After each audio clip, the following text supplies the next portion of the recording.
کہانی کا عنوان ہے چالاک ٹھگنا۔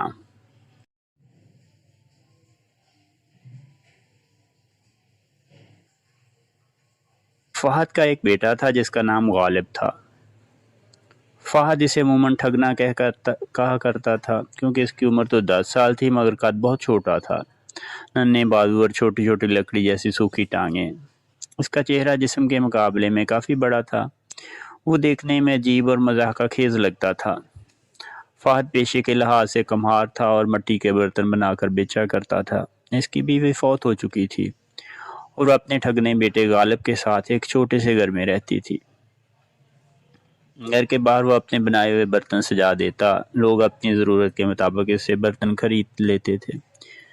چونکہ وہ زندگی سادہ بسر کر رہا تھا اس لیے ان کے اخراجات کچھ زیادہ نہیں تھے۔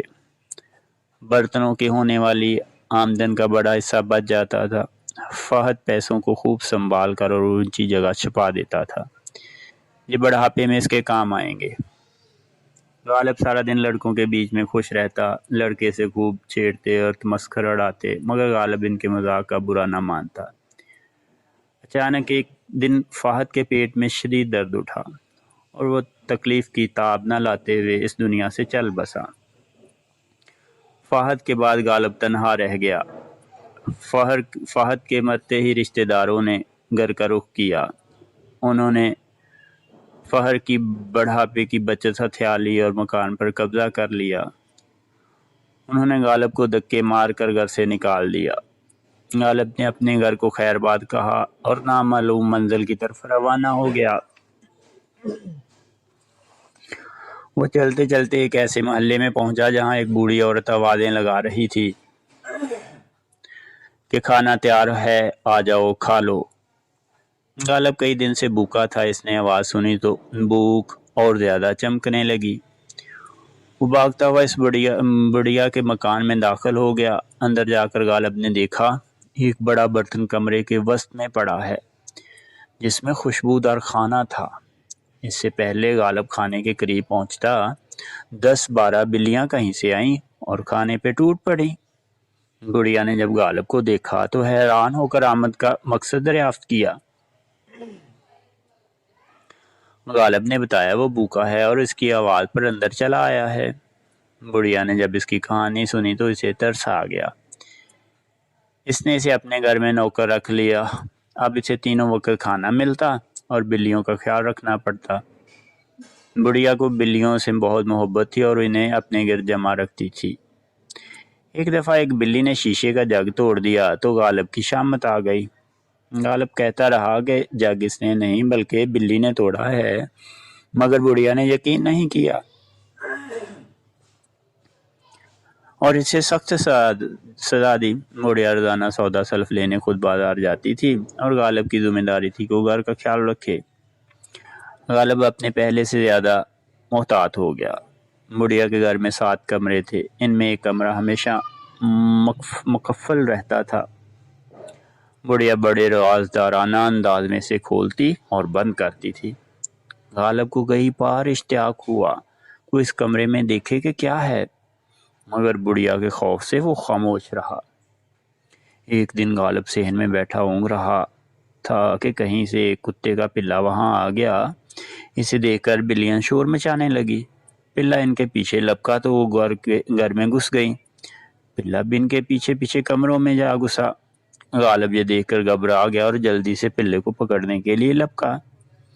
اس کے وہاں پہنچنے سے پہلے ہی بلیوں نے کمرے کا ستیہ ناش کر دیا۔ کئی برتن گرا کر توڑ دیے اور چیزیں اتھل پتھل کر دیں۔ یہ دیکھ کر غالب کا خون خشک ہو گیا کہ آج تو بڑھیا کے ہاتھوں اس کی خیر نہیں۔ اچانک اس کی نگاہ ایک طرف پڑی کہ بلیاں مقفل کمرے میں گھس رہی تھیں۔ غالب تجسس سے مقفل کمرے کی طرف بڑھا۔ شاید بڑھیا اسے آج مقفل کرنا، تالا لگانا بھول گئی تھی۔ غالب جب کمرے میں داخل ہوا تو وہاں پڑی چیزوں کو دیکھ کر حیران رہ گیا۔ وہ قیمتی نہیں بلکہ بہت پرانے زمانے کی باقیات تھیں۔ کچھ پرانے فیشن کی پوشاکیں، جوتے، لاٹھیاں، جھاڑو، منقش برتن اور پلنگ۔ غالب کو ایک طرف رکھا ہوا فر کا جوتا دکھائی دیا جو اس کے پاؤں کے برابر تھا۔